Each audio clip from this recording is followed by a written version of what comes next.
I've had these two old cast iron skillets for a lot of years now. They belong to two different sets of grandparents. That would mean that they're both well over 60 years old. The big one here, my mother told me that Grandma used to cook in that a lot. It was beautifully seasoned when I got it.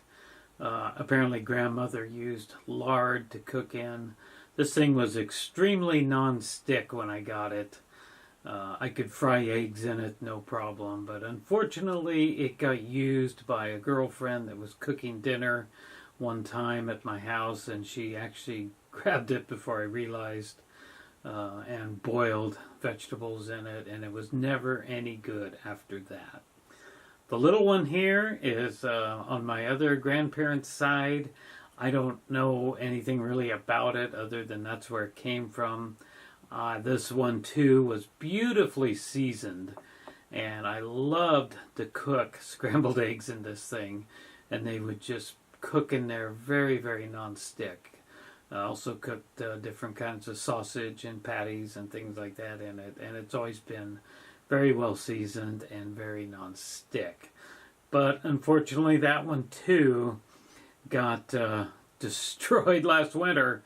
After I scrambled some eggs in it, I accidentally left it on the burner and it burned up, and I've never been able to scramble my eggs in it again successfully.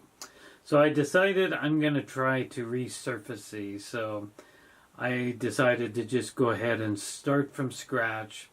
So I took them to my workplace where I have access to open flame spider tops, and I decided to just burn them off. The big one I already did. Here you see me doing the little one. Actually, no, this is the big one. I did the little one already, that's right. And I covered it up with a great big stainless bowl, and I just wanted to get it really, really hot. Get it as hot as I could. My biggest fear is that I would destroy these things, that they would crack or break or something like that. But unfortunately, that never did happen. Or fortunately, that never did happen. I was able to burn them off in about a 20-minute period. You can see this one's red hot. So I decided to go ahead and take it off the flame now. The only thing I was going to do here while I was at work is take one of these stainless steel scrubby things and just go over it and kind of get off the big chunks. And as you can see, this one burned off really nice. So then I take them home, and now it's time to resurface these things. I took and decided I was originally going to sandpaper them with some fine sandpaper, but I decided to go ahead and soak them in a sink of soapy water all night, and then took an SOS pad and just give these things a good scrubbing.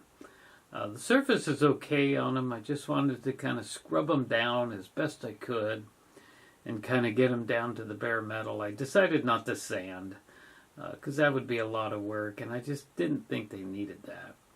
And then after that, it's time to clean them up really good, dust them off, and now they're going to get baked in my oven at 375 degrees.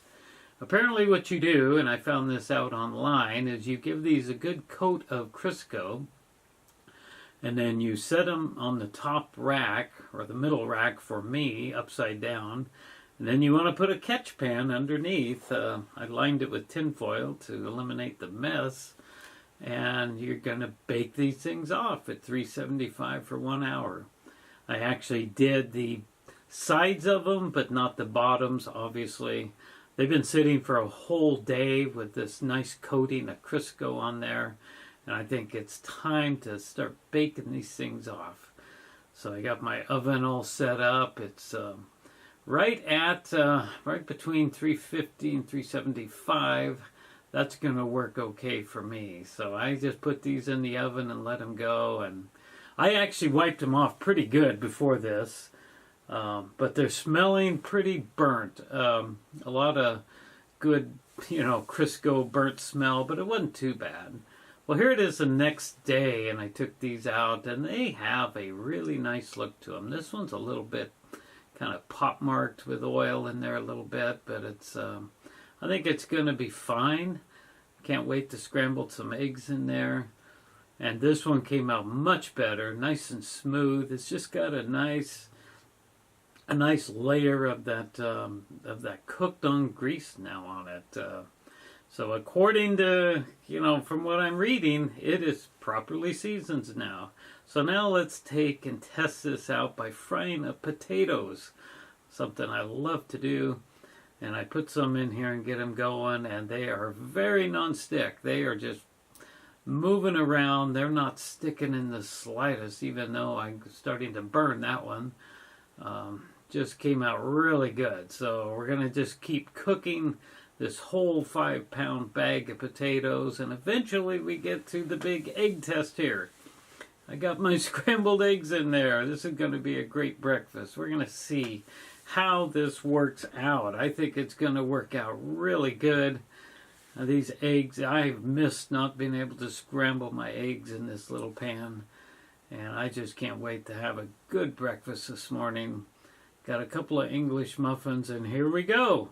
How's that going to work? And now the really big test. I love fried egg sandwiches. I like to take them to work. So frying some eggs in here, this is going to be the ultimate test. If you could fry eggs in your pan successfully, then your cast iron skillet must be pretty good. Look at that. I could probably flip those over if I had enough nerve to do that. I just don't think I'd be able to keep them in the pan. But ultimately, it worked very, very well. This was a great idea. I was able to completely resurface and re-season these cast iron skillets. I'm very, very happy. And thanks for watching.